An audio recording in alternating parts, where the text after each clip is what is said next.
ఆంధ్ర తెలంగాణలో తక్కువ ఫీజులతో high quality results ఇస్తున్న ఏకైక సంస్థ తిరుమల్ ఐఏఎస్ ఇన్స్టిట్యూట్. ఇన్స్టా పరిచయం ప్రేమగా మారింది. ఆ ప్రేమ కాస్త ఒకరినొకరు చూసుకోలేనంత బంధంగా తయారైంది. దీంతో పెద్దలు నొప్పించి పెళ్లి చేసుకోవాలని అనుకున్నారు. కొత్త సంసారం, ఆశల జీవితంపై ఎన్నో కలలు కన్నారు. ప్యార్ మే పడిపోయానే అంటూ డ్యూయెట్లు పాడుకున్నారు. కానీ అబ్బాయి వయసు అమ్మాయి కంటే 2 ఏళ్లు తక్కువ. ఇదే వారికి పెద్ద సమస్యగా మారింది. ఇదే విషయం ఇంట్లో చెప్తే పెళ్లి కొప్పుకుంటారో లేదోననే భయంతో ఆ ప్రేమ జంట తీసుకున్న నిర్ణయం 2 కుటుంబాల్లో విషాదాన్ని నింపింది.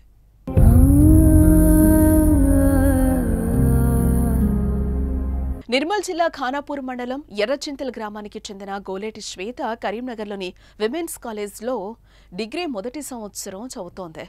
మరోపక్క ఇల్లందుకుంట మండలం రాజపల్లికి చెందిన మినుగు రాహుల్ ప్రైవేట్ సంస్థలో పనిచేస్తున్నాడు. వీరిద్దరికి ఇన్స్టాగ్రామ్లో కొద్ది నెలల క్రితం పరిచయం ఏర్పడింది. అంతే, వీరి పరిచయం కాస్త ప్రేమగా మారింది. దీంతో వారి ప్రేమ విషయం ఇంట్లో చెప్పి వివాహం చేసుకోవాలని అనుకున్నారు. అయితే రాహుల్ శ్వేత కంటే చిన్నోడు.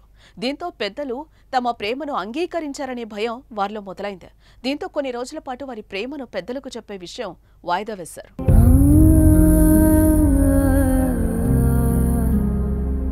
ఇలా రోజులు గడుస్తున్న కొద్దీ వీరి ప్రేమ బలంగా మారింది.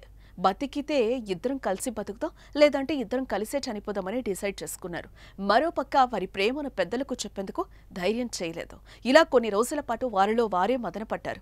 రాహుల్ తనకంటే చిన్నవాడు కావడంతో ఇంట్లో పెళ్లికి ఒప్పుకుంటారో లేదోననే భయం శ్వేతలో మొదలైంది. ఇలా భయపడుతూనే వారు కఠిన నిర్ణయం తీసుకున్నారు.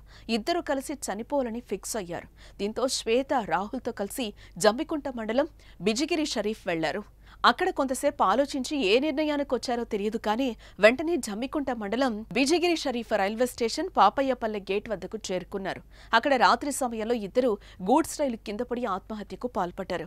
గమనించిన లోకో పైలట్ రైల్వే పోలీసులకు సమాచారం అందించారు. అక్కడికి చేరుకున్న రైల్వే పోలీసులు మృతదేహాలను పోస్టుమార్టం నిమిత్తం ఆసుపత్రికి తరలించారు. దీనిపై కేసు నమోదు చేసుకుని దర్యాప్తు చేస్తున్నట్లుగా పోలీసులు పేర్కొన్నారు. ప్రేమ వ్యవహారమే వీరి ఆత్మహత్యకు కారణమని రైల్వే పోలీసులు తెలిపారు.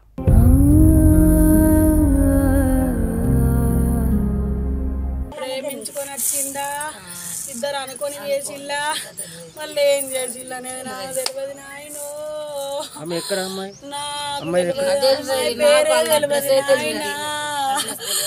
నా కొడుకు అక్కడ ఉంటాడు నాయనో.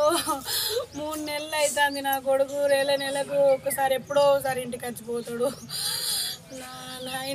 సోషల్ మీడియా అందుబాటులోకి వచ్చిన తర్వాత ఆ యువత పెడదారి పడుతోంది. చిన్న వయసులోనే ప్రేమ, పెళ్లి అంటూ తప్పుడు నిర్ణయాలు తీసుకుంటున్నారు. జీవితంలో ఓ లక్ష్యం అంటూ లేకుండానే, ముక్కు మొహం నేరుగా చూసుకోకుండానే సోషల్ మీడియా అకౌంట్ల ద్వారా పరిచయమైన వారితో పీకల్లోతో ప్రేమలో మునిగిపోతున్నారు. వయసుతో సంబంధం లేకుండా కేవలం ఆకర్షణతో దగ్గరవుతూ కన్నవారికి, కుటుంబ సభ్యులకు తలవంపులు తెస్తున్నారు. మరికొందరు క్షణికావేశంలో ప్రాణాలు సైతం తీసుకుని వారికి తీరని శోకాన్ని మిగుల్చుతున్నారు అనడానికి ఇలాంటి ఘటనలే నిదర్శనమంటూ కొందరు కామెంట్స్ చేస్తున్నారు.